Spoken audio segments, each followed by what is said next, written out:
Yes guys, welcome back to another video on the channel, and this is the last video I'm doing in Miami, and we are flying out to Phoenix. And I'm telling you, we don't play games and we're never slacking. It's my birthday today and I'm making an absolute banging video for you guys. This is how much I care about you lot. This is a community we got, the biggest ICT community we have in the world. You know, no one's bigger than us. So it's only right if I put out an absolute banging video on my birthday. So I'm making a breakdown trade of one of the trades we seen last week. We didn't take it. However, I actually took the wrong trade, but I'm going to show you guys what we should have taken and what should have happened. So it's a very clean setup, and let's get straight into it. I'm going to show you two PowerPoint slides, which will help you guys understand a few things which maybe you're a bit unsure on. So let's get straight into it. The first slide, which we're going over, is daily bias. So obviously, a lot of people, prior to the New York session, they're really trying to figure out a daily bias. They really think it's going to help them in the coming New York session. However, the thing which I've found personally with myself, when you're trading with a very strong bias, say you're only looking for longs, you really want to find longs because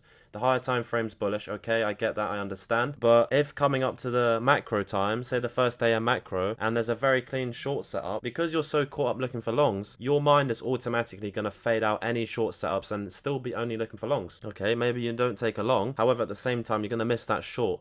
So I find it's best to have a open bias, so you're open to looking for shorts and longs at the same time. However, at the same time, you know what you prefer. You're like, okay, I prefer longs today. We have a bullish bias. Higher time frame is looking bullish. We've swept these major equal lows on the higher time frame. News has manipulated at 8:30 and swept a relatively equal high or something like that along them lines. Then you could have a bias, a rough bias in the back of your head. But at the same time, if price is at a 50% retracement, you know, you can't say that you're only looking for longs because price can still go lower and go all the way to sell side at the low as well. So to determine a bias, you really want to determine your bias prior to the New York session and look to see at 8:30 a.m. New York local time. You want to see where price is sweeping. That is usually when the first sweep of liquidity will indicate which direction the New York AM session is going to go. So at 8:30, even ICT goes over this himself, there will be a sweep of liquidity of a major low or high which will get taken out, and you can look to see whether price is then obviously taken out that level, and then you can look in the AM session, maybe it will take it out again, and then that's when you can find a clean setup to go long, or whether you're going short, long, same thing, right? So 8:30 is usually when the sweep will happen. So these should be the other way around, but either way, so if price is in a discount such as a 0.5 to 62 fib retracement, I'm going to show you guys how to set up your fib tool in a minute as well correctly. Basically, if price has retraced all the way back down to a 50 to 62% retracement, or it's taken out sell side liquidity, equal lows, London lows, whatever, Asian lows, it's taken out a pair of sell side liquidity, then you could be like, okay, I have a bullish bias and I'm going to be looking for longs during this session. And also whether price has just swept a major buy side liquidity as of now, such as all-time highs or London highs, Asian highs, such as that. And that would be where price is in a premium. So it has not retraced and it's basically been pumping. But you have to be careful about shorting something which is at all-time highs at the same time as well. So you have to make sure that the trade you are going to take is 100% a clean setup. It's good to use all time frames because it will help you get a wider understanding of what price is actually drawing to. So it's good to start on the higher time frames such as the daily. You don't need to go above the daily time frame. You start on the daily, you've seen, okay, price has then drawn down into a discount. It's tapped into this daily bullish gap, and then just work your way accordingly down the time frames until you're down to the 1 to 5 minute time frame looking for an entry inside of the macro. And the best question I always ask myself every single New York session, every single time I'm trading, where is price drawing to? So I mark out the levels on the 15 to 30 minute or 1 hour time frame. As long as I can see the whole chart, I'll use whichever time frame, 15 to 1 hour time frame, to mark out the major highs, lows, London lows, Asia highs. Once I've marked out these levels, I looked at price and I'm like, okay, so where is it drawing to? Where is it likely to sweep? And then what are we going to see once that level has been swept? What is price likely to do? And then that's how you determine a bias, because you know price is likely to draw to this level because of this, and this, and that's how you determine your bias. But at the same time, you don't be so caught up thinking that price is going to do that, because if it does something else, you're not going to be ready for it. So it's good to have an open bias. Key buy side and sell side liquidity always rests at levels such as equal lows, equal highs. Obviously the London lows and London highs are the best levels to target, and it makes it even better if they're in a premium or a discount. So if you're going long from a discount to a premium to target London highs, and above the sell side or buy side liquidity, above or below the sell side or buy side liquidity, you have a higher time frame imbalance for price to fill. So price is a magnet to fill these gaps. You know, price always wants to return, retrace, and then continue in the same direction until the objective has been met, such as sell side. So now I've gone over the daily bias. The key thing to take away from this is to have an open bias, but also a rough bias in the back of your head, knowing what price is drawing to, but not taking it, so it blinds you from the fact that a clean setup in the opposite direction is occurring. So now let's get into the next slide, how to set up using the fib tool. So very simple, this is how you set up using the fib tool. If you draw out your tool using the 15-minute, you can find whether price is in a premium or discount on any time frame. On the daily, the 4-hour, the 1-minute time frame, you can mark out using the fib tool to see if price is in a discount. If you really want to see if it's in a premium, have a look at the higher time frame, 15, 1 hour, and the daily to see whether price is in a premium or discount, because obviously that's going to have a greater effect on price and a stronger bias. So once you've drawn out your fib tool, then you want to click it. Blue dots will come in the corner. Right click it, not like that, but you know, right click it, and it will come up with a settings button. Head over to style and you will see these boxes here. Any color you like. I've got mine as white, white, white, blue. And blue is the 62% retracement. What is this? This is the optimal trade retracement. So if price was to retrace this 62% retracement, I like this sell side here. Look for this to get swept. Then we can look for longs, target this high. Very simple. So you want to use 0, 0.62, 1, 0.5, 0.79. And these are the levels which you're going to look for price to retrace to for a valid retracement. And this is the opposing liquidity, obviously. And that is that. So very simple, going over the fib tool. So now we're going to get into a full breakdown trade of one of the trades from last week. We didn't take it, we took the opposite, but I'm going to show you guys what we should have took. So now let's get straight into the full breakdown. Right, so now let's get straight into this breakdown. What do we always do as soon as we come to the price at the market open, or really at 9 a.m? What do? We start on the 15 to 1 hour time frame to mark out and see the major highs and lows and whether they've already been taken. This is Thursday, the 11th of July, and you can see that price, look how it's taken out this level here. When did it take it out? We had CPI at 8:30. So the news at 8:30 was the manipulation. So we're going to mark out this high here, and you can see this is a major buy side liquidity for price, and at 8:30 CPI came out, it went above, swept all of the buy stops above this level here, and the next 15-minute candle closed and it absolutely dumped and retraced all the way back. So that is a manipulation play of CPI. So we've seen a news manipulation on the higher time frame at 8:30. So that's something that we would take into account going into the New York AM session today. We're going to mark out this major sell side liquidity here as our opposing sell side liquidity. So if we was to take any shorts, this would be the level that we'd look to get swept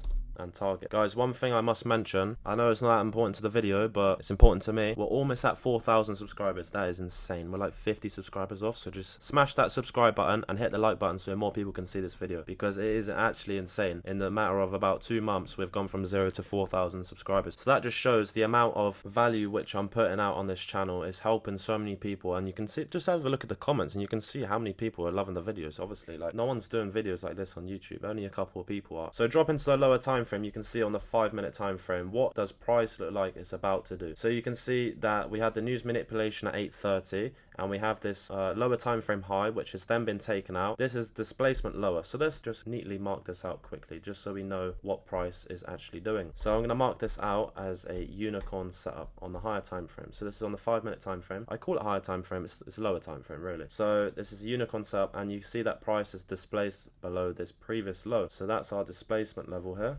We got this bearish featherly gap here on the 5-minute time frame. Now we're going to drop down to the lower time frame on the 1-minute time frame and see how price reacts. I'm also going to mark out this previous swing high here and look to see on the 1-minute time frame whether we get this to get swept, and then we can look for a displacement below this level and a clean setup to go short. It runs from 9:45 to 10:15 a.m. and we're going to look for our entries inside of this window and see if we get a clean setup to go short. So let's fast forward price and see how it reacts. Right, you can see here, I'm going to cleanly mark out this previous swing high, and that has just been taken out. So a displacement lower would be below this level here. You could say a displacement would be below this level here, but a clean displacement on, say, the 3-minute time frame would be below this level. Alright, so now we've seen on the lower time frame prior to the macro that price is now displaced lower. So now I'm going to monitor price to see how it reacts.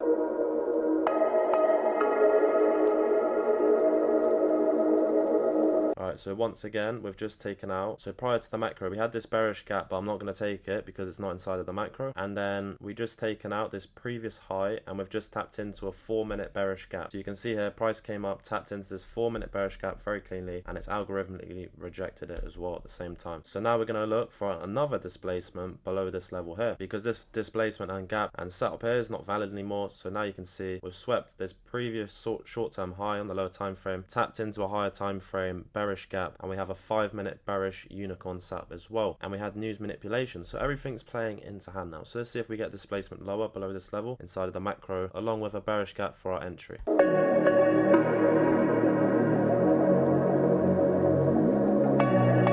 Lovely stuff. So now we have had a displacement lower, and you see this bearish gap here around a 50% retracement of this move, which was the displacement. Yep, that's the level we are going to look for our entry of this bearish fair value gap here on the 1-minute time frame. So if price retraces here, we're going to run a stop around this level and target the opposing liquidity, which is sell side liquidity down here at 703. So let's see if price runs back to catch us an entry. So we'll look to enter short of a tap on this bearish gap. We'll run around a 25 handle stop, which is a valid stop just around these highs. First TP will run it around 25 handles, second TP around 50, and the final TP at 164 handles. So see if we catch an entry. Lovely. So we've just caught an entry on price, and it's come up into that 1-minute bearish gap and just tapped it. So at this point, we would enter short at this level here. First TP would be at 25 handles. By the way, 25 handles on NQ is around 5 handles on ES, so it's equivalent. And ICT always says himself to take profits and take around 50% of your position off at first TP. At second TP, you only close out another 20% of your position, and you run it around 50 handles or a previous major swing low or minus sell side liquidity, and the opposing liquidity is your final TP. You never run 4 TPs, only 3, first, second and final, and our final TP is just above the major sell side liquidity at 705. So let's see how this trade plays out. We're only risking, remember, you never risk more than 25 handles on a trade. So that you see here, we're risking our max risk at around 24.5 handles. Alright, there you go. So TP1's been hit, and we're going to close out 50% of our position, and we're going to move our stop just above this bearish fair value gap, so around here at 882.25. So we're guaranteeing ourselves profit on this trade. So if price came back to stop us out, we'd still be in a profit, and this trade is now completely risk free. Once price takes this previous swing low, we'll move our stops to break even. There you go. So second TP has now been smashed. We're going to close out another 20% of our position, which is 1 contract for me. So I'll close out 1 more contract here and move my stops to break even. I'm showing you this trade on a replay of Nasdaq. I'm not saying we took this trade, we didn't. We actually took longs off this bullish fair value gap here, and I admit that I was in the wrong. I seen this as a displacement, and we took this trade, ran our stops around 12 handles, and we got stopped out of that trade. But shortly after, I retested and backtested this trade and realized that I was in the wrong, and it was a very clean short setup, and this is the real trade which we should have taken. And then on Friday, we took a dub in the New York PM session, easy gains, so it's not an issue at all. And then second TP was here. We moved our stops to break even. We do not have another previous swing high around this level to move our stops and trail it to, so we're going to leave our stops at break even at this point, and let's let the trade play out.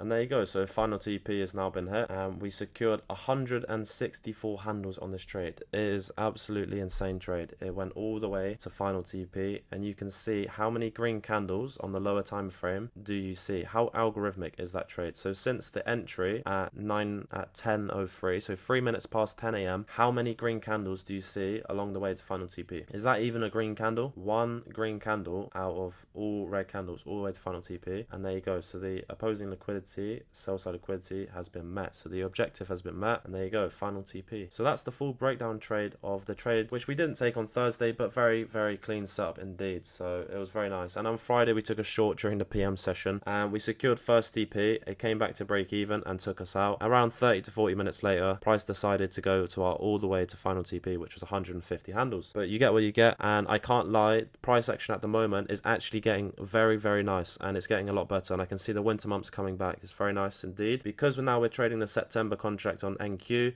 the price section, of course, is getting better. Over the next few months, we're going to see some very, very nice setups indeed. Past few months have not been the best, and they've been pretty slow, but they've been slow for everyone, so don't play it hard on yourself. Obviously, we made the majority of our money in February, March this year, and now we're just kind of trying to work through the summer months, and then obviously we'll make a lot more money towards the end of this year, and of course. So I hope you guys enjoyed this video, and I do love to see your comments and suggestions for each video.